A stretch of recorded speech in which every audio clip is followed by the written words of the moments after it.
Buenos días, mi nombre es Carmen Peña, pertenezco a la sección 2401 y les voy a dar algunas definiciones con sus principios. Primeramente tenemos las amenazas.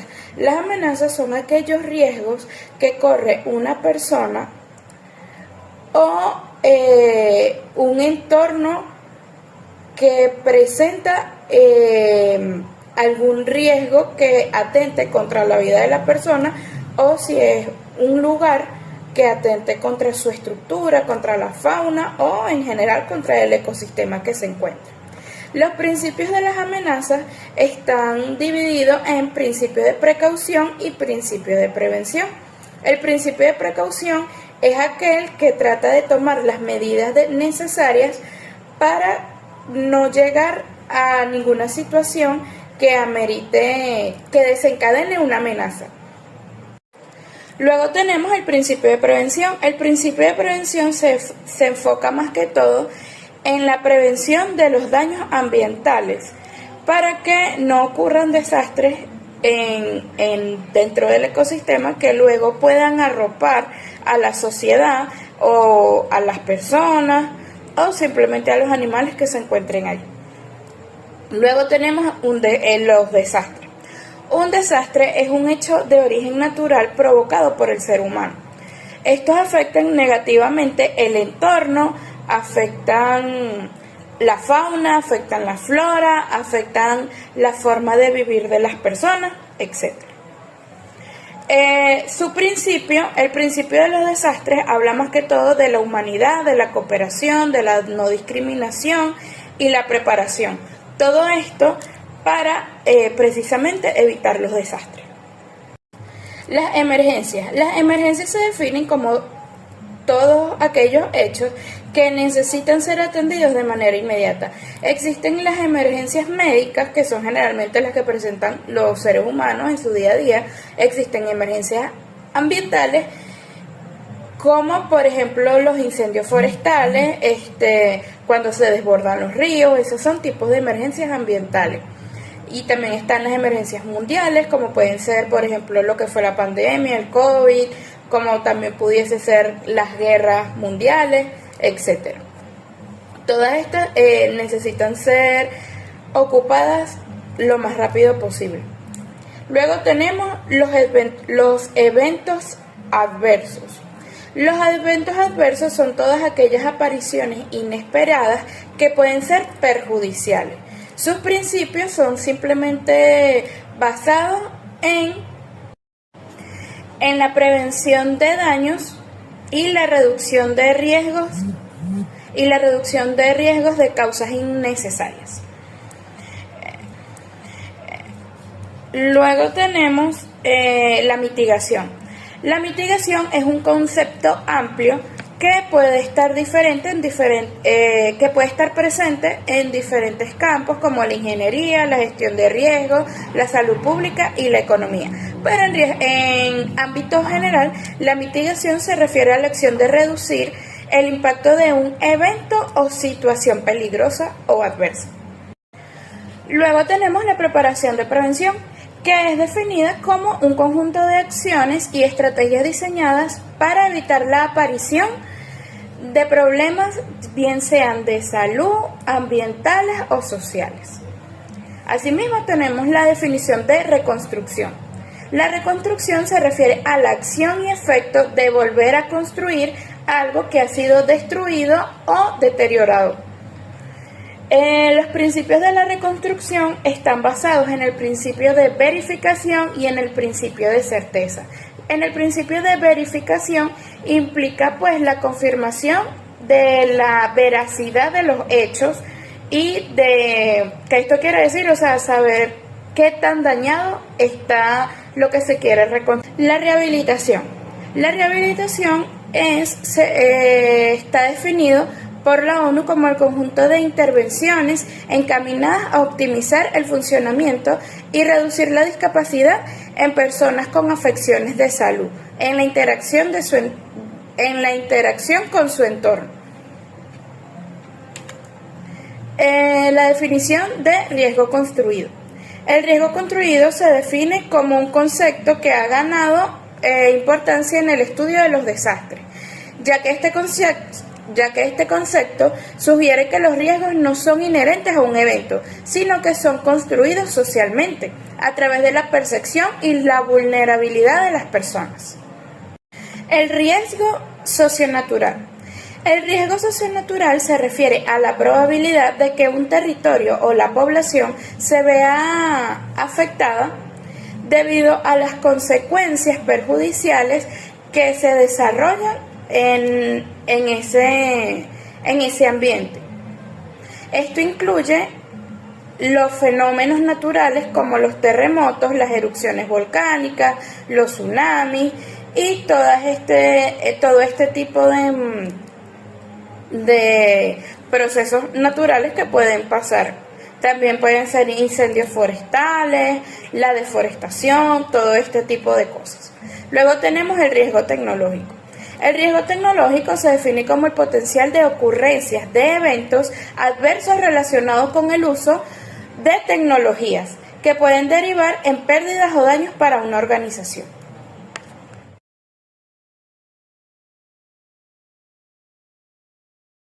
Saludos, mi nombre es Carlos León y yo les voy a estar dando a conocer acerca de los escenarios de riesgos socionaturales y tecnológicos de Venezuela.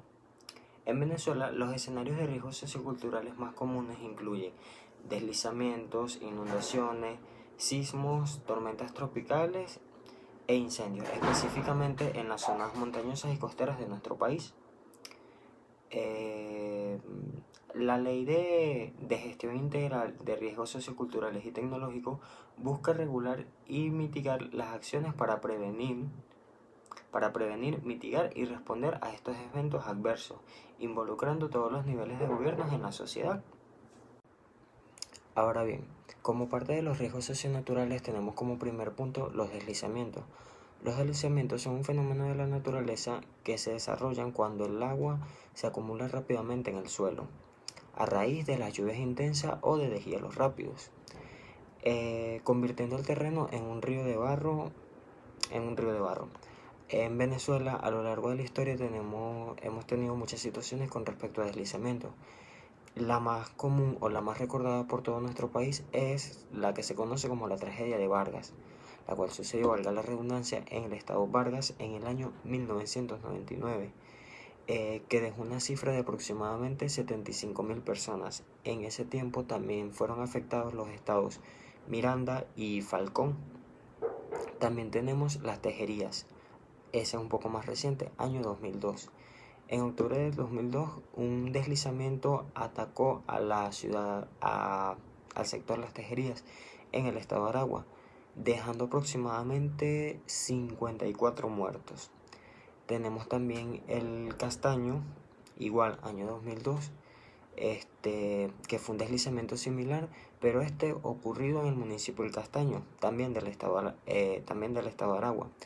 Así como también tenemos Táchira del año 2025 y uno de los más recientes que tuvimos que fue en Mérida e igual en el año 2025. Punto número 2. Inundaciones. Las inundaciones ocurren cuando el agua se desborda de los límites normales de un arroyo, de un río o de un cuerpo de agua que se acumula en un área generalmente que está seca. En Venezuela, uno de los ejemplos que tenemos es las inundaciones del Limón en el año 2022. Esto ocurrió en el estado de Aragua. Las lluvias del 11 de noviembre del año 2022 provocaron el desborde de un arroyo de esta localidad, causando inundaciones y daños materiales a las comunidades cercanas. Afectaciones del año 2025. Entre abril y junio del año 2025 hubieron varios estados que resultaron afectados por parte de las fuertes lluvias, provocando varios desbordamientos de ríos y varios deslizamientos, especialmente afectando a los estados Táchira, Mérida y Barinas y parte del estado Portuguesa. La más reciente que hemos tenido son las inundaciones del estado Bolívar, que incluyen la crecida del río Orinoco, causando daños materiales y pérdidas de vida a las localidades cercanas a este majestuoso río. Ahora bien, punto número 3. Sismos o terremotos. Un sismo es una sacudida o vibración repentina de la corteza terrestre, provocada por una liberación súbita de energía en el interior de la Tierra, generalmente debido al movimiento y colisión de las placas tectónicas. Estas vibraciones se propagan en forma de ondas y pueden tener diversas causas, como movimientos o fallas geológicas, actividad volcánica o incluso la actividad humana. Términos como terremoto y temblor son sinónimos de sismo y a veces las usan para referirse a un sismo de mayor magnitud. Ejemplos en Venezuela. Venezuela ha pasado por mucha actividad sísmica. Tenemos el terremoto de Caracas en el año 1967, el cual ocurrió el 29 de julio del año ya antes mencionado, con una magnitud de 6.5 y 6.7, dejando aproximadamente 236 muertos y miles de heridos. Este fue uno de los eventos más destructivos de Caracas y un punto de reflexión para las normativas de construcción antisísmica del país. Tenemos el terremoto de Cariaco en el año 1997, que ocurrió en el estado Sucre el 9 de julio del año 1997. En Sucre también ocurrió otro sismo en el año 2018. De hecho, fue el 21 de agosto del año 2018, el cual fue un sismo de magnitud 7.3. Y tenemos también otros terremotos que han ocurrido en la ciudad de Caracas, pero antes del año 1967. Punto número 4. Incendios. Un incendio forestal es un fuego incontrolado que se propaga rápidamente por las zonas boscosas, llanuras, pastizales u otras áreas de vegetación. Son provocadas principalmente por el calor, el oxígeno y la vegetación seca, siendo las causas más comunes estas, aunque también pueden ser provocadas por actividades humanas como descuidos o negligencias, como hogueras mal apagadas, fogatas en campamentos, entre otras. En Venezuela han ocurrido muchos incendios a lo largo de la historia, más que todo en los parques nacionales, como el Parque Nacional Henry Pittier, ubicado en el estado de Aragua, ocurrido en el año 2023 y 2024, en donde salieron afectadas aproximadamente de 100 a 120 hectáreas de superficie. También en el Parque Nacional Guaraíra Arepano, mejor conocido como el Ávila, el Parque Nacional Canaima, incluso en toda la Amazonía venezolana, y el Parque Nacional Macarao. Finalmente tenemos los riesgos tecnológicos. Los riesgos tecnológicos son eventos causados por la actividad humana, más que todo por la falta de conciencia sobre el manejo de los desperdicios y sus desechos inadecuados, lo que puede contribuir a la generación de emergencias, como lo es en el caso de las inundaciones asociadas a la acumulación de basuras. En Venezuela, los riesgos tecnológicos incluyen accidentes industriales como derrumbes, explosiones o fugas de sustancias. Ese fue todo mi punto. Los dejo a continuación con mi compañero. En la Ley de Gestión Integral de Riesgos Socionaturales y Tecnológicos, en el artículo 6, establece las obligaciones del Estado. Dicho artículo establece que el Estado debe garantizar que las acciones propias de ordenación del territorio y la planificación del desarrollo a todos los niveles de gestión eviten potenciar e incrementar las condiciones de vulnerabilidad o de amenazas en el país. También tienen que propiciar la ejecución de acciones orientadas a la reducción de vulnerabilidad existente y fortalecer las actividades de prevención, mitigación y preparación en todas las instalaciones de gobierno, así como en la población, con el propósito de reducir los riesgos, tanto socionaturales y tecnológicos. Ya por último, fortalecer las capacitaciones institucionales requeridas para las labores de reconstrucción ante la ocurrencia de desastres en el territorio nacional. Rimeño le dio a hablar sobre la incorporación de la prevención de riesgos en la educación, la cultura y la participación popular. Los artículos que hablan de este tema son del 35 al 44 de la Ley de Prevención de Riesgos Socionaturales y Tecnológicos, que es la ley de la que estamos hablando. Estos artículos nos permiten fomentar una sociedad más consciente y preparada frente a eventos adversos. El artículo 35 nos dice que el Estado tiene la obligación de ingresar la gestión de riesgos en la educación formal y no informal, destacando la necesidad de capacitar a la población desde una edad temprana. El artículo 36 nos dice que el Estado, el sector privado y la comunidad tienen la corresponsabilidad impulsando la colaboración de la educación sobre la prevención y mitigación de riesgos. El artículo 37 nos habla de la importancia de los medios de comunicación en la divulgación e información preventiva y educativa sobre los riesgos, asegurando que la población esté informada y sepa actuar ante cualquier emergencia. El artículo 38 nos dice que tanto los entes públicos como privados tienen la obligación de ingresar la formación de reducción de riesgos en sus capacitaciones a los trabajadores. Esto es muy importante porque nos garantiza que cada persona, sin importar su ocupación, tenga o sepa cómo actuar ante cualquier eventualidad. El artículo 39 nos habla de las políticas educativas. Señala que estas deben alinearse a las acciones de reducción de riesgo y preparación para esa. El artículo 40 promueve la creación de una cultura de riesgo que respalda la identificación y reducción de estos riesgos. El artículo 41 nos habla de la participación popular y nos dice que se establecerán mecanismos que permitan a las comunidades participar activamente en las planificaciones de estrategias de gestión de riesgo. El artículo 42 nos dice que es importante involucrar a las comunidades en la toma de decisiones. El artículo 43 permite que las comunidades ejerzan la contraloría social, denunciando acciones que atribuyen a riesgo o que hagan cualquier daño. En conjunto, estos artículos abogan por la cultura de prevención y participación activa, que es esencial para estar preparados ante cualquier desastre. Buenos días, mi nombre es Nubia Álvarez y voy a hablar un poco sobre el Plan Nacional de Adaptación al Cambio Climático.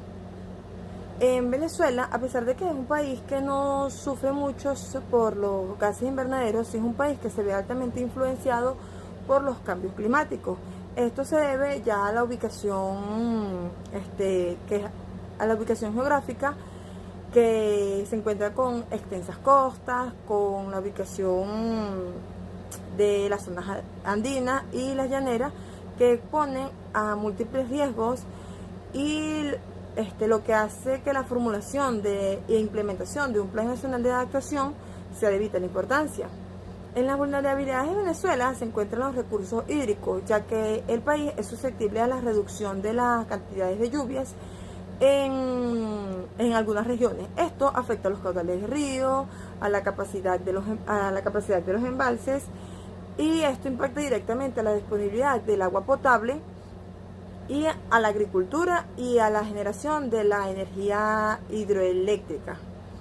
En la agricultura y en la seguridad alimentaria, la mayor parte de las condiciones son bajo secano, haciéndola muy vulnerable a las sequías y a la variación de las temperaturas. Esto impacta bastante en las pérdidas significativas de la producción alimentaria. En la biodiversidad están que los ecosistemas andinos, los costeros y las cuencas del Orinoco se ven afectados por el aumento de las temperaturas y la alteración de los patrones de precipitación. Esto afecta a la salud humana en el aumento de las temperaturas, las lluvias extremas, que pueden favorecer la proliferación de vectores de enfermedades, esto es como el dengue o la malaria, especialmente en las zonas tropicales. El asentamiento en las zonas costeras son vulnerables ya al aumento del nivel del mar, en los Andes y en algunas regiones, pues las lluvias torrenciales que pueden provocar inundaciones, deslaves y la destrucción de infraestructuras. Acá viene la importancia de este Plan Nacional de Adaptación en Venezuela, ya que a pesar de que Venezuela es signataria de la Convención del Marco de las Naciones Unidas sobre el Cambio Climático y el Acuerdo de París, los compromete a desarrollar los planes y estrategias de adaptación. Según los análisis, pues esto ha durado bastante, ha tomado bastante tiempo, pero también se ha tomado en consideración de que hace bueno, desde hace poco tiempo, pues han comenzado a avanzar más estos estudios y estos planes. En el enfoque sectorial y el participativo, el plan de formación busca una formulación de los enfoques de los sectores más vulnerables. Y la Organización de las Naciones Unidas para la Alimentación y la Agricultura, el FAO, brinda apoyos técnicos para la formulación de estos planes en los sectores agrícolas, la pesca y los recursos hídricos. Este proceso pues incluye los talleres y encuentros participativos a nivel nacional para recoger los aportes del poder popular y los otros sectores. También cuenta con financiamiento también por parte internacional y cuenta con las estrategias propuestas en el plan, ya que se toman la identificación de las estrategias, la evaluación de los recursos hídricos, el uso de un cultivo resistente a la sequía y la incorporación de criterios de la resiliencia en la planificación urbana. Este plan también enmarca la visión del ecosocialismo y esta visión busca transversar la gestión ambiental en todas las áreas del gobierno y fomentar la participación popular. Saludos, mi nombre es María Rojas y les voy a hablar sobre los riesgos socionaturales y tecnológicos. Venezuela enfrenta una alta exposición a fenómenos como lo son los desastres naturales, como lo es las inundaciones, los deslaves, sismos y sequía. Los riesgos tecnológicos, como las fallas industriales, derrames químicos, incendios estructurales. Y la vulnerabilidad social, que son los asentamientos informales, la pobreza, la falta de infraestructuras resilientes. Estos eventos pueden causar pérdidas humanas, económicas y ambientales, especialmente en comunidades vulnerables. La falta de preparación, educación preventiva y la articulación institucional agrava sus efectos. La gestión de riesgos es clave para proteger la vida, el ambiente y el patrimonio, fortalecer la resiliencia comunitaria y nacional, cumplir con compromisos internacionales como lo es el Marco de Sendai para la reducción de riesgos de desastres, adaptarse al cambio climático y reducir sus impactos. Además, promueve una cultura de prevención y corresponsabilidad entre Estado y sociedad. Por otra parte, el Marco de Sendai para la reducción de riesgos de desastre del año 2015 al 2030 es un documento internacional adoptado por países miembros de la ONU entre el 14 y el 18 de marzo del 2015, durante la tercera conferencia mundial sobre la reducción de riesgos de desastres celebrada en Sendai, Japón, y aprobada por la Asamblea General de las Naciones Unidas en el año 2015. Esto quiere decir que es un acuerdo global adoptado por países miembros de la ONU para reducir significativamente las pérdidas humanas, los medios de subsistencia y la vulnerabilidad de las comunidades y los países ante desastres naturales y tecnológicos. Los fundamentos legales. La base jurídica se encuentra en la Constitución de la República Bolivariana de Venezuela en su artículo 127, que establece el derecho a un ambiente sano y equilibrado. Su artículo 128, que establece la ordenación del territorio con criterios ecológicos y sociales, y su artículo 129, que establece la obligación de realizar estudios de impacto ambiental y sociocultural.